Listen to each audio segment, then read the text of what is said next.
কেউ না করুক আমি করব কাজ, আল কুরআনের আহ্বানে দিন কায়েমের প্রয়োজনে নতুন করে আবার আমি শপথ নিলাম আজ।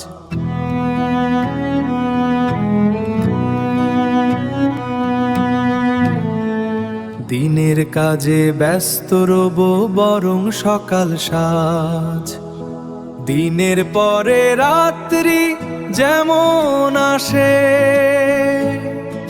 তেমনি আবার রাতের পরে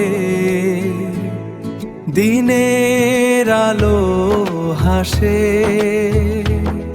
আমি তাই তো থামবো না, বাধা মানবো না,